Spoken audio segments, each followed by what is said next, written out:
Coach Michael Malone, who is going to be with us for the entire season. I'm smelling new money. Hope y'all got contract extensions. Happy to be back. We are happy to be here and happy to be here with all of you for the entire season alongside Bob Myers. He will be joining us as well and our brothers at Inside the NBA. We're going to be getting you set for every single NBA game this season on our family of networks. We could not be more excited. So what do you gentlemen say? Let's just dive right into this matchup because it's defined the better part of the 2010s into this decade. LeBron might not be suiting up for the Lakers tonight, but when the game's all-time leading scorer steps onto the floor for the first time, he will be the first player in league history to play 23 seasons. And then Steph Curry, fresh off watching his Panthers get a comeback win, right? Steph, he will be lacing him up tonight, making this the unofficial start to his 17th season in the NBA. Now, after that, making that in-season trades on both sides, really, Luka Doncic last year, the newest Lakers, the newest Warrior stars, they have a full training camp with their squads for the first time to make sure that they can hit the ground running this season. Now, the Lakers and Warriors, they spent the summer fortifying their rotations. Golden State maybe spent more like the last week doing that, but you know. LA adding a former #1 overall pick, DeAndre Ayton, Defensive Player of the Year, Marcus Smart. While the Warriors, they added a little bit more championship pedigree to their locker room. They brought in Al Horford to bolster their front court here. And it's pretty amazing that these two, right, Steph Curry and LeBron James, they have played a combined 40 seasons now in the NBA, and yet still the expectation for both of these teams, it's championships. And I think I would put them maybe in that second tier in the Western Conference, second, third, depending on where you put OKC and everyone to follow. How do you look at the way these two teams, how their summers went here, Coach? Well, they both made a lot of changes. I go to Golden State, Malika, because I think about Jimmy Butler and the impact he had last year. Yeah. He arrives 23-8 with him.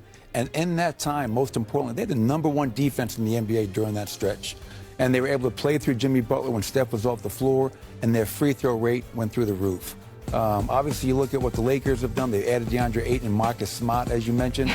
But can those guys be available? They have not been available the last couple of years on their respective teams. But I'm excited to see how Steve Kerr uses Jimmy Butler first training camp and the addition of Al Horford, which I think is going to be a really important addition for that squad. The number I was up there for their training camp just a couple of days ago, and the number that everyone around the Golden State Warriors perk is excited about is 23-8. That's their record when Steph, Draymond, and Jimmy were all on the floor together since Jimmy was traded to this team. Now, obviously, injuries derailed the rest of their seasons, and if ifs were fifths, we'd all be drunk.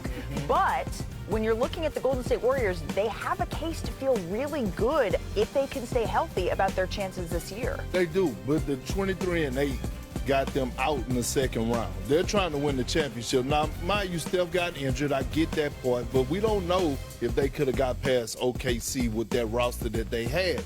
And why I give the Lakers the slight edge. Look, both of these teams are going to be here come April, right? Both of these teams are going to be in the postseason.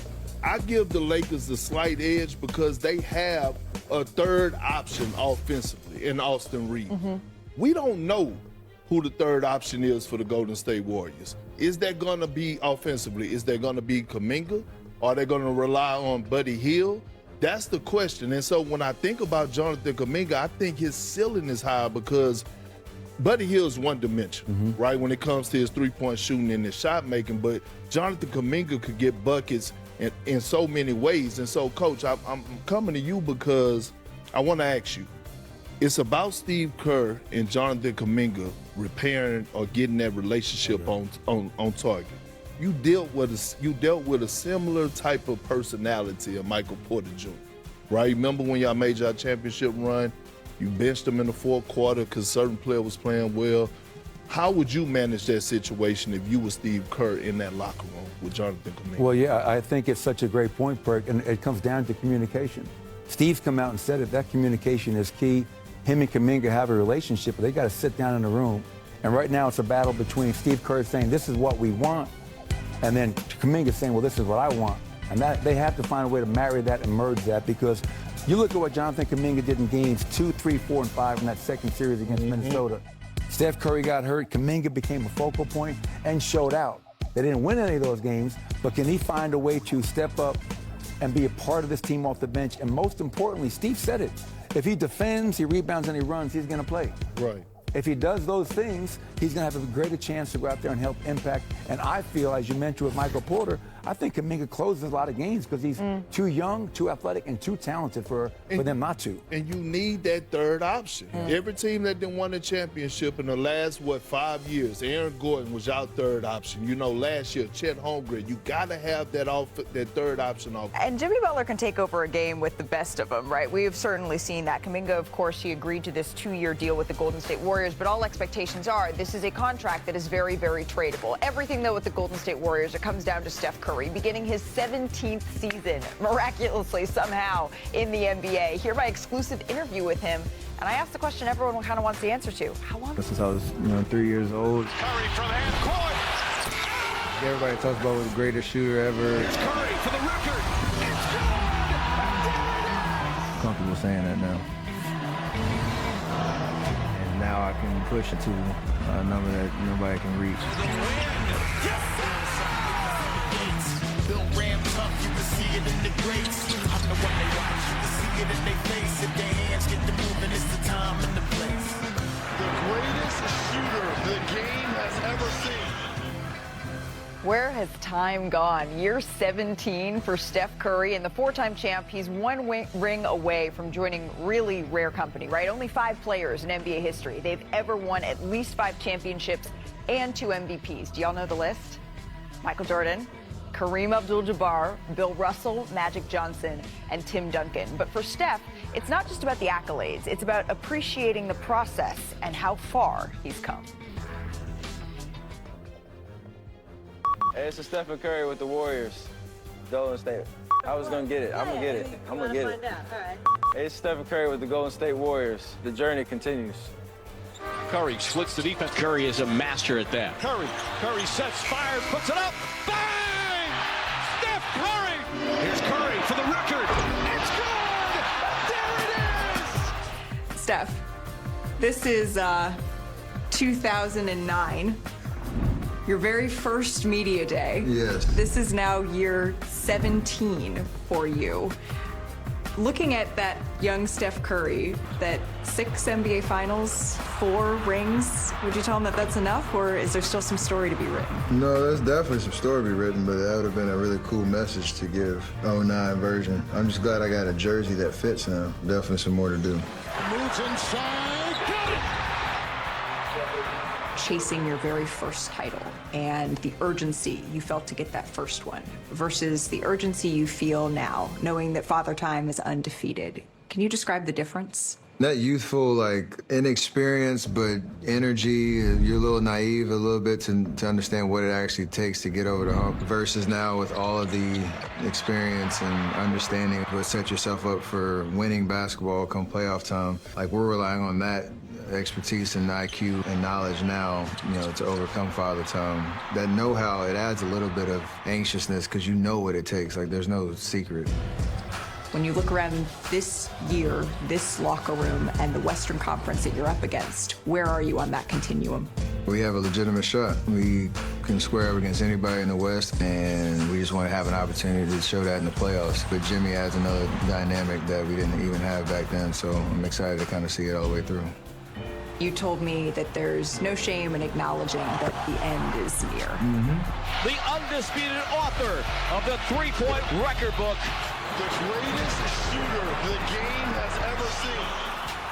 Do you know when that end is going to be? No clue. I just know it's closer than it was even yesterday. It's just a matter of acknowledging it's fun because the more I talk about it, the more you appreciate what all goes into preparing yourself. But all that stuff is just the privilege that you've earned.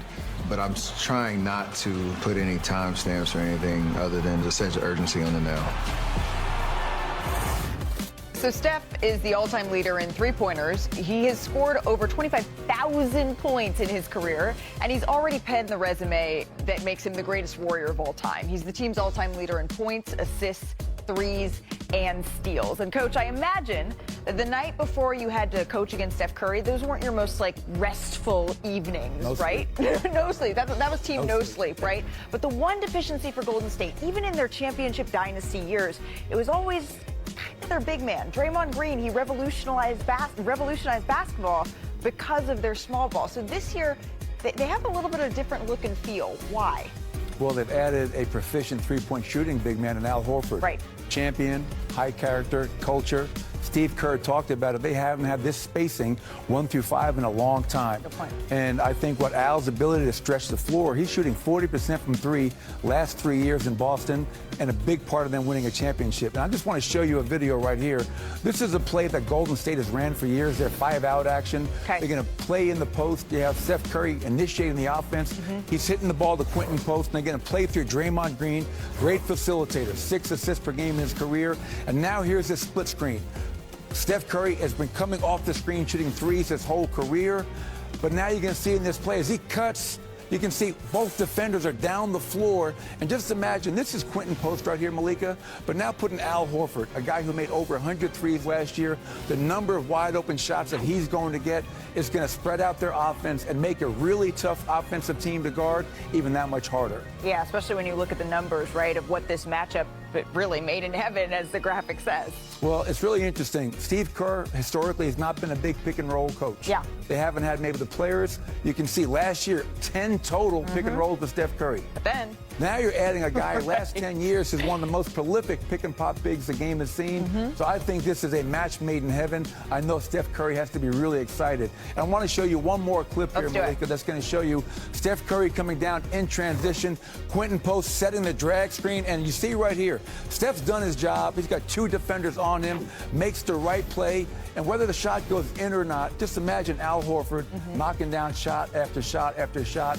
I know Warrior Nation's really excited about this latest acquisition. My family is Warrior Nation, right? They're up in the Bay Area. This is still going to take some getting used to, but we know that Al Horford has been the target for a long time here for this Golden State Warriors team. You mentioned bigs that like to play in a pick and pop. DeAndre Ayton likes that as well, right? The thing about